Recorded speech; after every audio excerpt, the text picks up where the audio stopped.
So I think that all business owners, we have to make time for our self-care, okay? Amen. Yes. Going to the doctor, the eye doctor,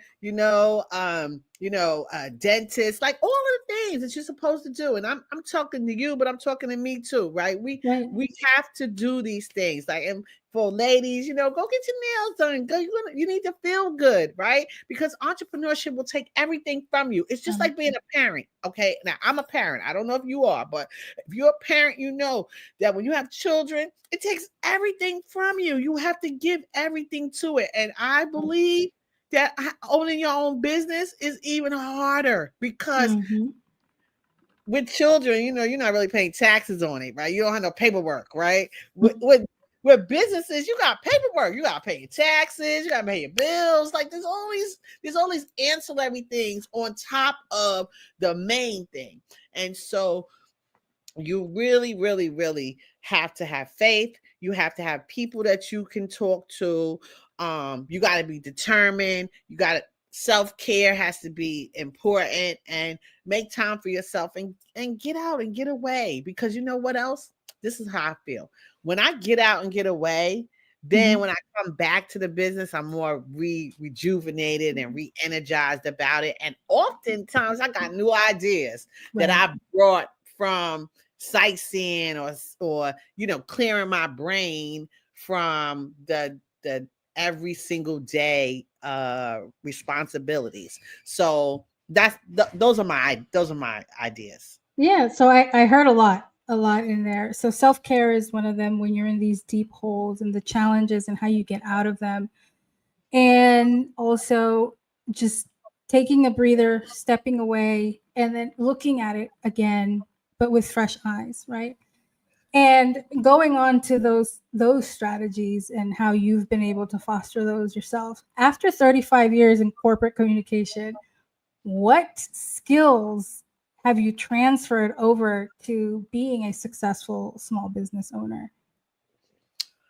The skills I've transferred over from corporate world, one is organization. I'm mad organized. Like I keep lists, right? I love that. Because with entrepreneurship, there's always some little thing you forgot. Yep. So I'm always like checking stuff off, writing it down, checking it off, right? So that's the first thing. Second thing is the whole relationship building thing. If I learned anything in corporate America, it's about who knows you and who will vouch for you. I Okay. like that. Who knows So you and who will vouch for you? yes, because when I was younger, somebody told me it's about who you know. No, it is not about who you know, because you can know people and they act like they don't know you. Okay. Right. So Right. it's the people who know you. And when your name is mentioned, they will vouch positively for you. Okay. So that's something that I think that people need to understand. And then you need to find some courage and some bravery. Okay. Because entrepreneurship is all like almost 100% about the ask, the Mm, ASK. Okay. If you're not willing to ask for what you want, and me as a PR person, I got to ask these reporters to cover my story, right? right. I got to ask people like Steve Cohen, who owns City Field, can I have a Nourish spot in City Field? Okay. I got to ask for that. Okay. I got to ask the head of the Chamber of Commerce to introduce me to somebody. Okay. Got it. So that is, and a lot of people, I mean, I'll be honest, for a long time, I didn't have the balls either to do it, honestly, right? Because, what if they tell you no? Oh, what are you going to do? Right. Right. So How'd you get over that? I just listen, you just get over, you just don't take it personal. And it's like I double dare myself. Like if I don't do it, if you don't do it, if you don't ask, you can't play. If you don't, like my father always taught me this. My father was a betting man. God rest his soul. He's not here anymore. And so he used to bet on the horses and on in lotto and all of that, right? And so I would say to him, "But you didn't win. You didn't win. You lost $100. You didn't win." And my father would say to me, if you don't play, you can't win. So if you don't Mm. have a dollar in it, you're not gonna win either. Okay. And Mhm. so I use that same idea. Mentality. Yes. And it's like if I don't ask for what I want, if I don't ask about whatever it is that I need, then I can't get it. And Right. so I ask. And if people tell me no, this is what I think. No is not yet. It's not Oh, I like that. I like okay. that. It's just not yet, not now. Okay. So I'm gonna circle back to you once I got things in place and I think I have a better offer, then I'll Right. come back. And usually that no turns into a yes. Awesome.